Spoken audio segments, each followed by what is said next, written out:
कौमी असम्बली में 9 में से 8 नशिस्तें इमरान खान साहब जीते। इंशाअल्लाह कोयटा में NA 265 में भी इबरतनाक शिकस्त इनको मिलेगी। अवाम पाकिस्तान तहरीक इंसाफ के साथ कौमी असम्बली का दोबारा इलेक्शन लड़ने जा रहा हूं, तो मैं समझता हूं कि PDM की जमातें भी हिस्सा इसमें ले रही हैं, हुकूमती जमातें भी हिस्सा ले रही हैं, तो जबरदस्त मुकाबला होगा और इंशाअल्लाह जीत पाकिस्तान तहरीक इंसाफ की। पूरी तैयारी के साथ जनरल इलेक्शन में भी जाएंगे और अब ये जो ज़मीनी इंतखाबात हो रहे हैं उसमें भी जाएंगे। जिस तरह मंडी लगी कौमी असम्बली में, करोड़ों रुपए में लोगों के जमीर खरीदे गए, सिंध हाउस के अंदर मैसूर किया गया और रिजीम चेंज ऑपरेशन को जो कंप्लीट हुआ और हम सब ने देखा कि वो तमाम कुव्वतें एक तरफ हुई और पाकिस्तान तहरीक इंसाफ एक तरफ। 9 अप्रैल को इमरान खान को वज़ीर आज़म की कुर्सी से रजीम चेंज ऑपरेशन के जरिए हटाया गया और 10 अप्रैल को पूरा पाकिस्तान इमरान खान का साथ देने बाहर निकला। कोई भी नहीं चाहता था कि वो किसी गैर मुल्की गुलामी में इस मुल्क को लेकर जाएं और ये जो लोग सहूलतकार बने, जिन्होंने फायदा हासिल किया और ये इंपोर्टेड सरकार जब ईवानों में गई तो इन्होंने 1100 अरब रुपए की अपनी चोरियां बचाई। हमने इस्तीफे इज्तिमाई इसलिए दिए थे कि हम चाहते थे कि पाकिस्तान में कौमी असम्बली का पूरे पाकिस्तान में दोबारा इलेक्शन हो। इंपोर्टेड सरकार के स्पीकर ने जब अप्रैल में मैंने मंजूर किए इस्तीफे तो उन्होंने इसको लटकाया। आपने देखा कि इस्तीफे मंजूर नहीं कर रहे थे, कह रहे थे कि अपने हाथ से लिखा हुआ होना चाहिए। ये जो है हर MNA को हम अपने पास बुलाकर उनसे पूछेंगे और कि उन पे कोई प्रेशर तो नहीं है, उसके बाद हम इस्तीफे मंजूर करेंगे। फिर आपने देखा कि जब हमने ऐलान किया कि हम अपोजिशन लीडर को तब्दील करने के लिए असम्बली में जाएंगे, सिर्फ एक मकसद के लिए कि जब भी पाकिस्तान में इलेक्शन हो तो हज़ब इख्तिलाफ और हज़ब इक़्तिदार आपस में बैठ के फाइनल करते हैं, उस वजह से।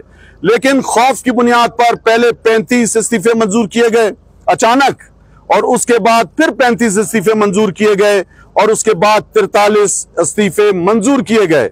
आज पंजाब में लाहौर हाई कोर्ट ने फैसला दिया है, 43 MNA को जो डी नोटिफाई किया था उसका नोटिफिकेशन मुअत्तल कर दिया है।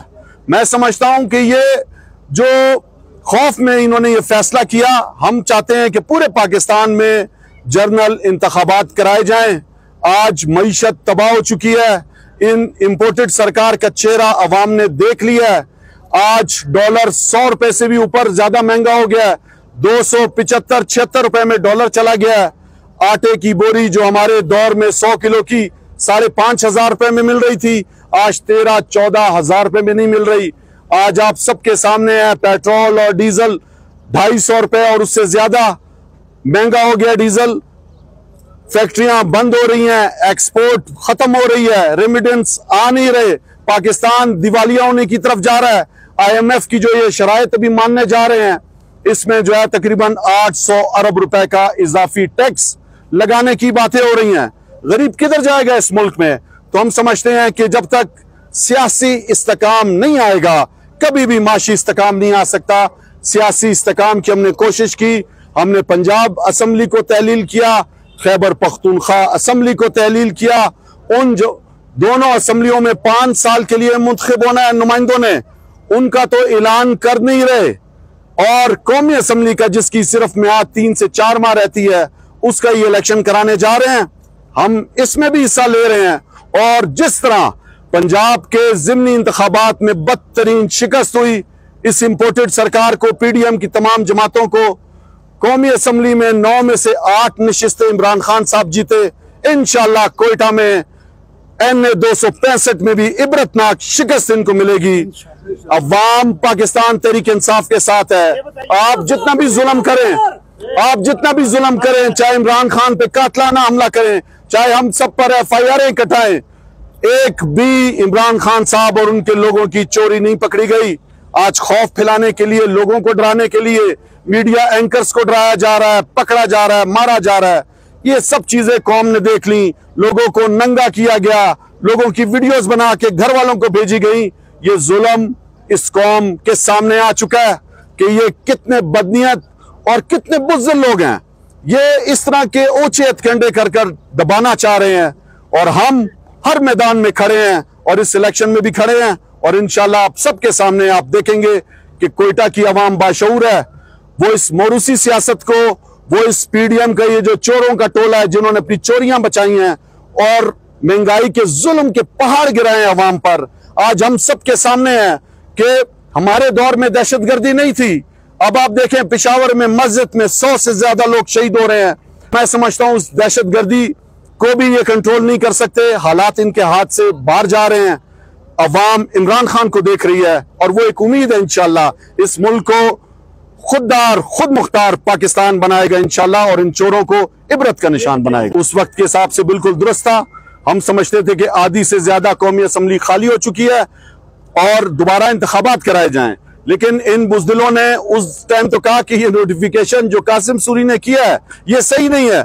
आज उसी का रेफरेंस दे के जो है वो डी नोटिफाई कर रहे हैं ये लोग। ये बताइएगा कि आपने खान साहब की वक्त गुज़िश्ता 4 साल में, क्योंकि आज भी आपके हल्के में पीने का साफ पानी नहीं है, बिजली का है और गैस तो आपको पता ही है। मैंने 1 अरब से ज्यादा का गैस का प्रोजेक्ट लेके आया कि यहाँ पे जो 1982 में जो पाइपलाइनें गैस की डली हुई थी, आबादी कम थी उस दौर में, कोयटा जो आपकी जखमाबाद से जो गैस पाइपलाइन आती है उसको सुराब और कलात के लिए अलग पाइपलाइन कराई, कोयटा के लिए अलग पाइपलाइन कराई और कोयटा में जब से इंपोर्टेड सरकार आई है इसने काम सुस्त कर दिया है। आपके सामने अभी भी उसी प्रोजेक्ट की खुदाइयां यहाँ पे शुरू हैं। मैंने यहाँ पे अपने हल्के के अंदर इमरान खान आया, नस्ट यूनिवर्सिटी का इफ्तिताह किया और आज अल्लाह का शुक्र है बिल्डिंग भी बन चुकी है और उसमें जो है वो तालिब इल्म भी पढ़ने जा रहे हैं। अस्पताल का इफ्तिताह कराया, दिल का बन चुका है और उसमें भी काम हो रहा है। मेरे दौर में कोयटा में नादरा का मेगा सेंटर तक नहीं था, बलोचिस्तान का दारुल खिलाफा, मेगा सेंटर नहीं, मेगा सेंटर खुलाया। हर तहसील में नादरा के सेंटर्स हमने खुलवाए।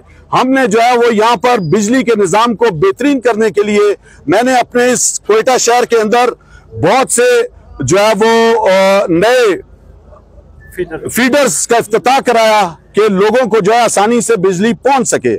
मैं समझता हूं रोडों का इफ्तिताह कराया हमने, जो है वो सीपेक जो पंजाब पे खर्च कर दिया था अरबों खरबों रुपए ऑरेंज ट्रेन पे, हमने शॉर्टेस्ट रूट का इफ्तिताह कराया रोप से लेकर कुशलाग तक। आपके सामने आज उस पर काम शुरू है। हमारे ही दौर में मंजूर हुआ चमन से लेकर कोयटा और कोयटा से कराची का जो दोराहा रोड का हमने मंजूरी दी।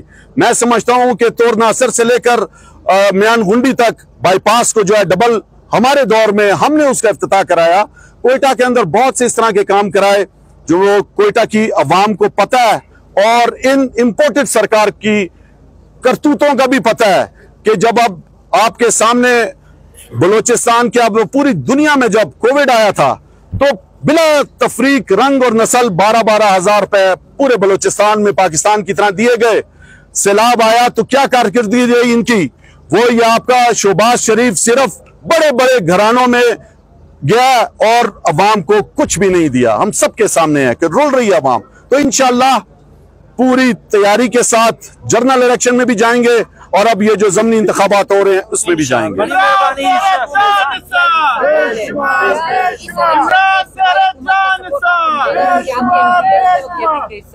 देखें सूबाई हुकूमत में इत्यादी हैं हम और मैं खुद कौमी असम्बली का दोबारा इलेक्शन लड़ने जा रहा हूं, तो मैं समझता हूं कि पीडीएम की जमातें भी हिस्सा इसमें ले रही हैं, हुकूमती जमातें भी हिस्सा ले रही हैं, तो जबरदस्त मुकाबला होगा और इंशाल्लाह जीत पाकिस्तान तहरीक इंसाफ।